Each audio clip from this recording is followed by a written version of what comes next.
Я всех приветствую на канале. Сегодня, как и обещал в прошлом видео, мы починим вот этот картридж Revolution Air Force, он же Рафорд. Как видите, у него небольшие проблемы с графикой. Я подозреваю, что посыпалась микросхема CHR, микросхема памяти. Вторая микросхема PFG, где записан основной код игры, судя по всему, живая. Есть подозрение, что возможно проблемы с маппером MMC1A. Но маппер у меня тоже есть. Кстати, микросхему, еще раз напоминаю, мне предоставил Вячеслав Перов. Большое ему за это спасибо. Если кто-то захочет что-то подобное вытворить, обязательно обращайтесь к нему. Я оставлю ссылки в описании на его группу ВКонтакте. Ну и да, напоминаю, что во второй части этого видео мы, естественно, Revolution Air Force превратим в Терминатор 1. Якобы та самая игра, которая должна была выйти у Sunsoft, пока она не потеряла права на Терминатора. Давайте, кстати, посмотрим, кто стал добровольцем.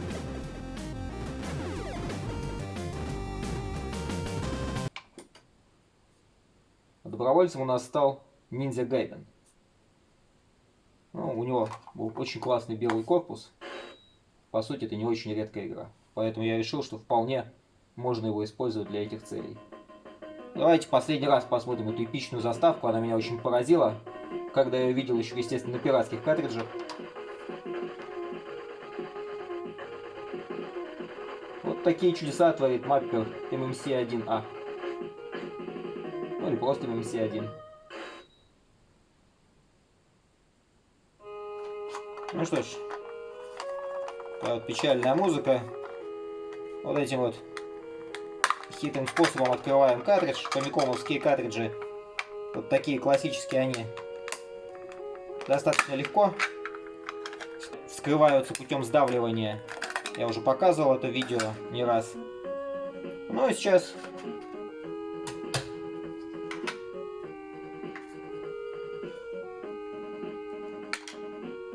вот не такой будем использовать канифольку, а вот такой вот хитрый припой.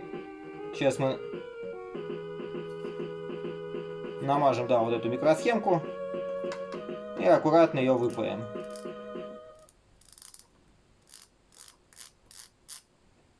Ну, делается это, в общем, достаточно просто.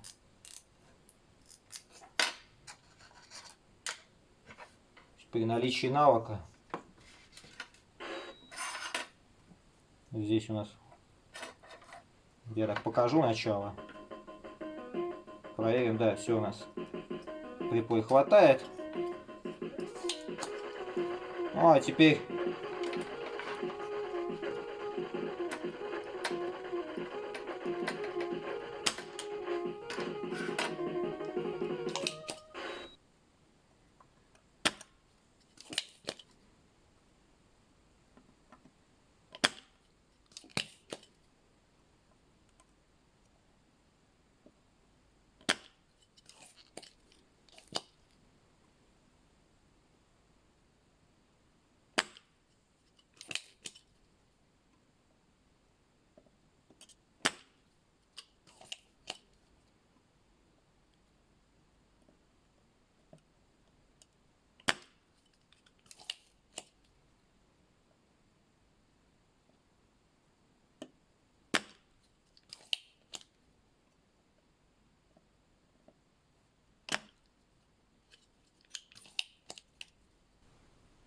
смотрим результат.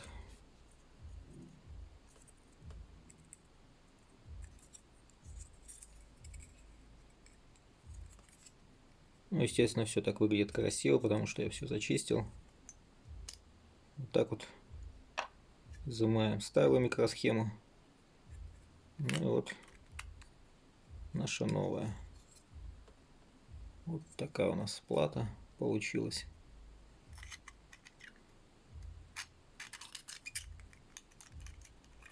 Ну, разумеется, растворитель в помощь. С любого припоя, конечно, нужно плату очищать. Так, инсталлировали новую микросхему. Ну, все, осталось все запаять. Значит, еще раз схема для любителей попаять. Вот такая косметическая палочка. Что за припой, я напишу в комментариях, точнее в описании. Ну, вот таким образом намазываем ножку. И далее, вот он, специальный отсос.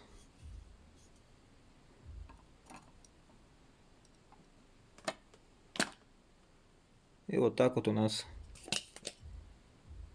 пошагово демонтируется микросхема из платы. Но, разумеется, конечно, минут там за 5-10, а не за 2 минуты, как я показывал. Ну что ж, давайте запаяем новую микросхему. Ну, запаивается, естественно, микросхема значительно проще. Да, кстати, ну, двойной скотч. Я его использовал для закрепления.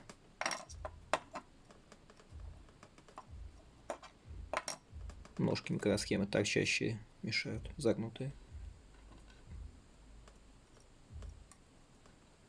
Не надо много припоя, так чтобы он не просочился вот сюда. Потому что если вы захотите отпаять эту микросхему, потом будет очень трудно. Ну все, запаивается очень все элементарно.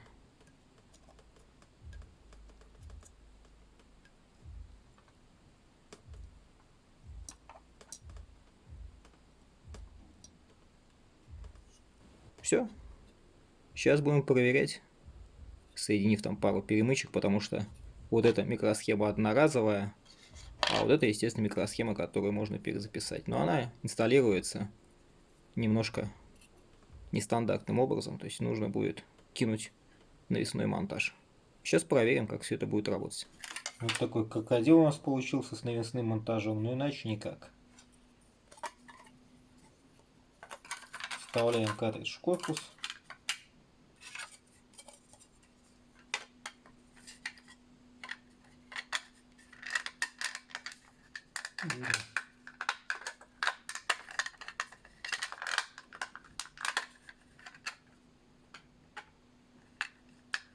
Кстати, защелкивать корпус обратно, оказывается, тоже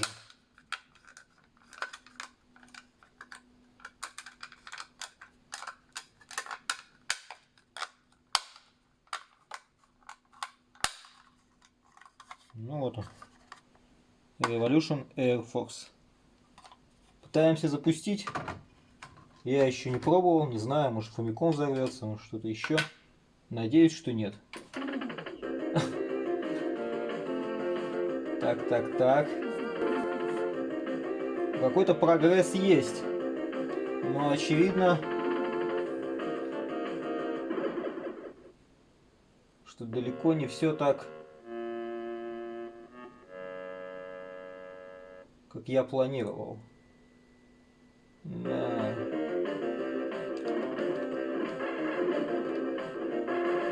Стало лучше. Ну как лучше? Что-то изменилось.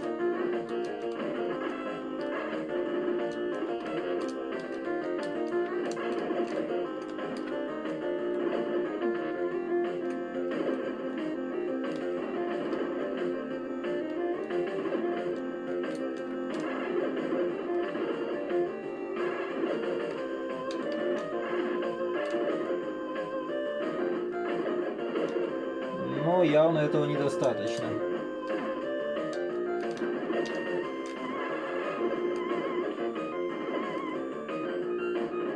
Ну что ж.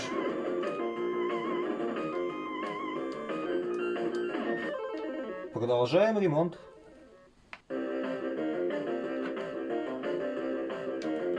Да. Боюсь, что это проблема, возможно, маппера, а возможно, второй микросхемы, где записана основной код игры. Ну что ж, вот такая печаль. В общем, ни Famicom не починился, я думаю, самые глазастые заметили, что у него нет верхней крышки, ни Revolution Air Force. С Famicom проблема с дисководом. То есть он помирал не сразу. Вот, если кому интересно. Некоторое время ушло. Естественно, никакой пасек, ничего. Это все не решает. То есть замена пасека здесь. Я поменял кучу конденсаторов, кстати, улучшил питание. у кого такая же штука, обратите внимание на входной конденсатор, на самый основной.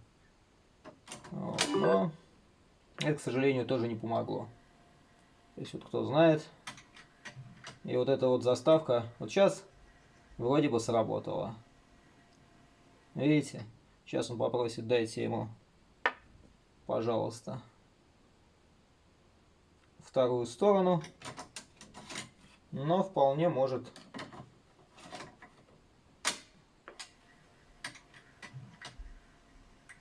и не запуститься.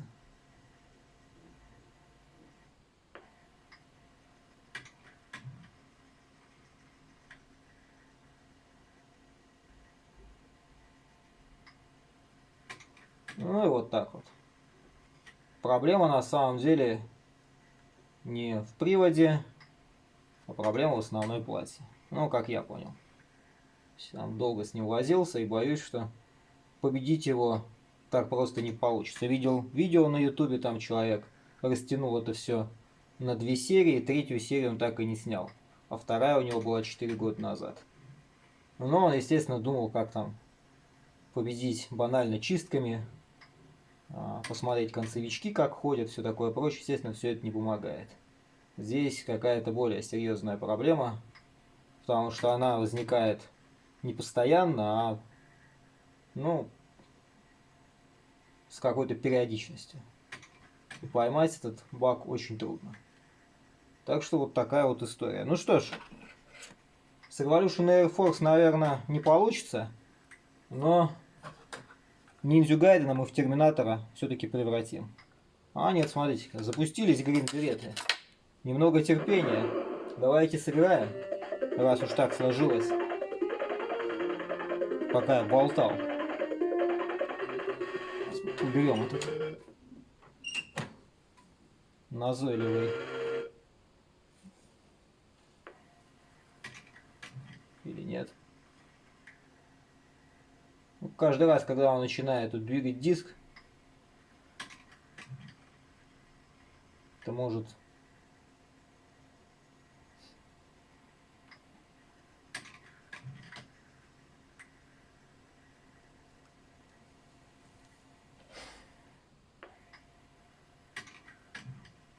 давай побалуй нас, пожалуйста.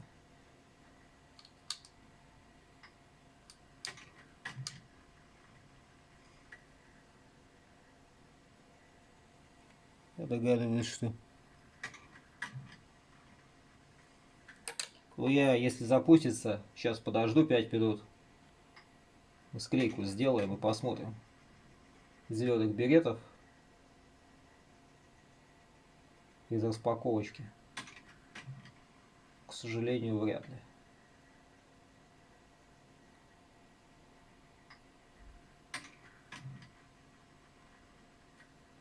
В общем, опять какая-то проблема у него или с питанием. Вот, замена, я уже сказал, энного количества конденсаторов ни к чему не привела. Мелкие конденсаторы там, такие вот у меня в мешочке есть, они неубиваемые практически. А вот по входу, допустим, на, так сказать, видеоканалы, на звук рекомендую поменять вот такие вот. Ну и основной конденсатор, как я уже сказал, по питанию тоже обратите внимание. О, можно играть.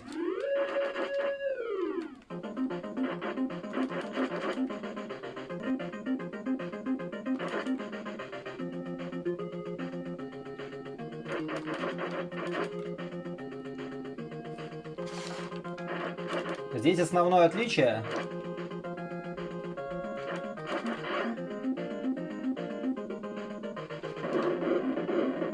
в том, что у ракетницы всего один патрон.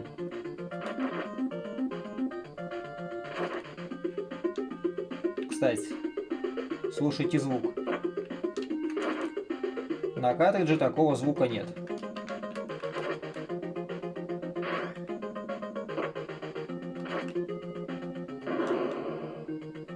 Я зачем-то выставил.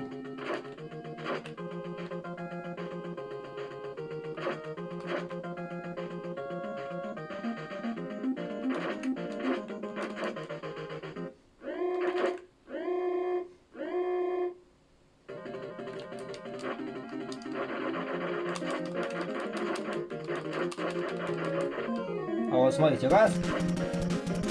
И нет. Вот отлично. То есть здесь не надо читерить. Ну, выбирать второго персонажа, чтобы тебя не отбрасывало назад. Ну и еще сейчас один момент покажу.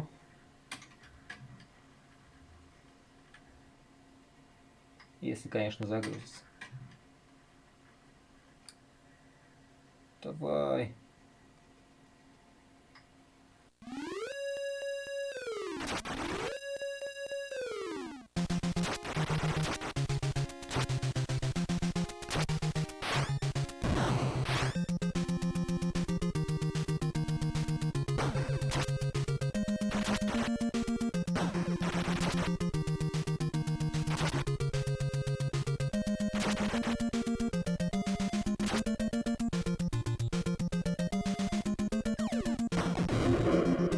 Смотрите, какая здесь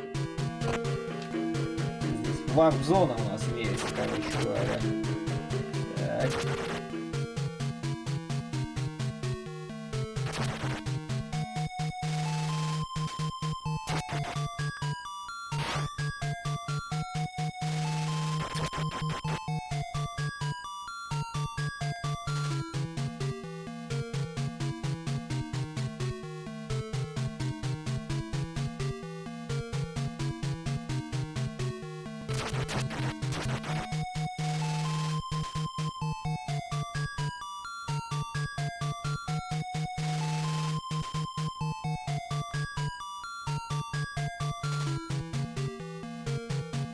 Давайте посмотрим, что у нас получилось. Что ж, это победа. Ну, разумеется, я уже запускал. Конечно же, я знаю, что он запустится. Но все оказалось не так просто, как я думал. Дело вот в чем. Как видите, вот у меня этот перепаянный картридж Рафорда, а именно плата Рафорда. Вся она вот в навесном монтаже, ну потому что здесь новые микросхемы стоят, о которых я говорил, на которых есть возможность перезаписывать ROM игры. Но речь сейчас о микросхемах памяти. Хотя я и маппер поменял, и все равно ситуация не поменялась. То есть проблемка.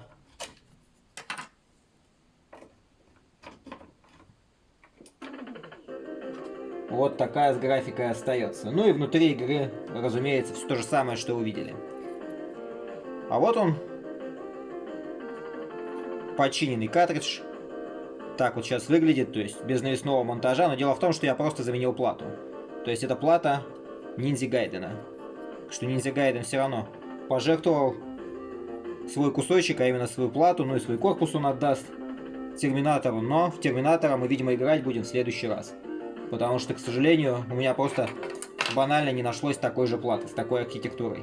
И я буду очень признателен, если вы в комментариях напишите, какие недорогие фамикомовские, разумеется, картриджи вы знаете с маппером MMC1. Неважно, там MMC1A или вот как в случае Рафорда был MMC1B2. Кстати, взаимозаменяемый я пробовал. То есть все работает, все запускается. Главное, чтобы был MMC1. Ну и вот такая архитектура. То есть где вот здесь Unrom, так не подойдет. Нужно именно вот так. Ну, естественно, MMC3, то есть тоже распайка наверняка на плате другая. Поэтому только вот с такой архитектурой. Напишите, пожалуйста, игры, которые вы знаете, потому что я разобрал Кари, например. Нет, здесь ровно такая же архитектура, как я показал вот только что до этого. У меня вот есть еще вот такая вот тоже подделка. Все время покупал у человека. Думал, может, у него. А нет, тоже как-то все не так, я тоже не смогу переделать. Ну, потому что мне просто банально сказали, как перепаять микросхемы. Естественно, я этим профессионально не занимаюсь. Поэтому, чтобы перепаять, мне нужен именно MMC1 маппер. Бандаевский картридж, представляете, разобрал. Вот такая здесь балда. Вот такая вот микруха, не знаю. Ну, на самом деле, Dragon Ball Z... Где эта игруха-то? А, вот она. 90-го года от Бандая. Вполне возможно технологичная. Ну, жалко, что на японском, поэтому там ничего не понятно. Ну, наверняка есть переводы. Но просто вот, если кому интересно, вот такая вот платка у Фамикома. В случае Бандая. Так вот, короче говоря, запустить Терминатора сегодня возможности не будет, поэтому мы сейчас собираем картридж Рафорда. Вот он, на плате Ниндзя Гайдена. Ну и немножко посмотрим, что все играется, все хорошо. Собрать фамикомовский картридж тоже целое дело. Непросто. Кстати, да, но вот практически неотличимо от оригинала. То есть никакого навесного монтажа, но это потому, что поменяли плату. То есть микросхему менять не пришлось. То есть ROM игры здесь остался тот же. Единственное, что маппер Ниндзя Гайдена 88 года.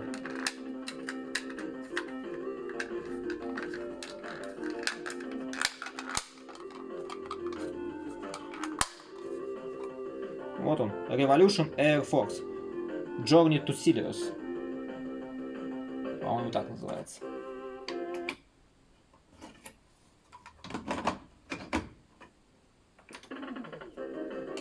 Поехали. Пробежимся немножко. Вдруг я только заставку подменил. Нет, все красиво, смотрите. Вся анимация работает. Ядерный гриб. Красавчик. Не пиксель-арт. Ну, в смысле... Не кривое, в общем. Ну, давайте сразу же. Первый уровень. Бежим.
В финале видео хотел бы вам рассказать про ремонт Twin Famicom. Мне удалось победить Sharp. Теперь он нормально работает. Диски запускаются практически сразу. Ну, то есть так, как и должно быть. Как я и говорил, проблема была изначально по питанию. От этого все и пошло. Если у вас он вдруг греется, обратите внимание, вот здесь вот нагрев. Снимаете крышку. Если нагрев есть вот на этой пластине, смотрите основной конденсатор. Если у вас есть ESR метр, вот как у меня, сейчас покажу, как он работает, замечательно. Но я на работе взял, может, одолжите у кого-нибудь. Померите конденсаторы. Здесь остальные мелкие конденсаторы, они несущественно влияют на питание, но посмотрите, проходной 16 вольт, 10 микрофарад.